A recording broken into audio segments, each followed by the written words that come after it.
उम्मीद है कि आप खैरियत से होंगे। किसी भी शख्स को जानने के लिए ना हम सब की कोशिश होती है कि किसी तरह हमें पता चल जाए कि जिस शख्स से हमारा मेल-जोल है वो बंदा कैसा है। और ये शायद एक नेचुरल सी बात है कि इंसानी नफ्सियात को जानना हम सब जो है ये बड़ा शौक रखते हैं, और बचपन से कोई ऐसी ताकत आ जाए, कोई ऐसी सलाहियत आ जाए, हम चेहरे पढ़ लें, हम लोगों के दिलों का हाल जान लें, हमें पता चल जाए कौन कैसा है।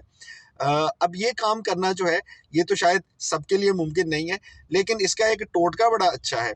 और वो टोटका मैं आपके साथ शेयर कर देता हूँ कि आप किसी के बारे में जानना चाहें कि आपके हल्का अहबाब में लोग कैसे हैं, या किसी शख्स से आपकी मुलाकात हुई है और आपका ताल्लुक बनना शुरू हुआ है, तो भाई वो शख्स कैसा है।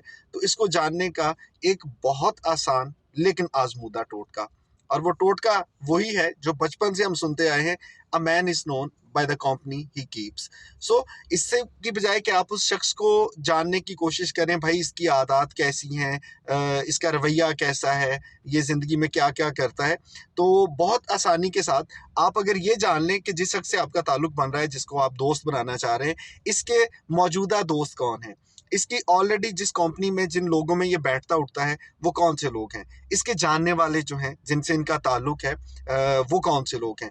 और उनको देख के आपको यकीन माने 100% अंदाज़ा हो जाएगा कि ये शख्स कैसा है। और ये ऐसा एक छोटा सा राज है कि जिसके साथ आप किसी को पहचान सकते हैं, और आपका ये गिला ख़त्म हो जाएगा कि भाई हमें पता ही नहीं चला कोई शख्स कैसा है। बिकॉज़ याद रखिएगा कि जो जैसा होता है वो उसी तरह के लोगों में उठता बैठता है, और अगर वो वैसा नहीं था तो फिर भी उठने बैठने से वो वैसा हो तो जाएगा। सो किसी को जानने के लिए ये टोटका इस्तेमाल कीजिए। उम्मीद है कि आपकी जो मर्दमशनासी की आदत है वो बहुत बेहतर हो जाएगी।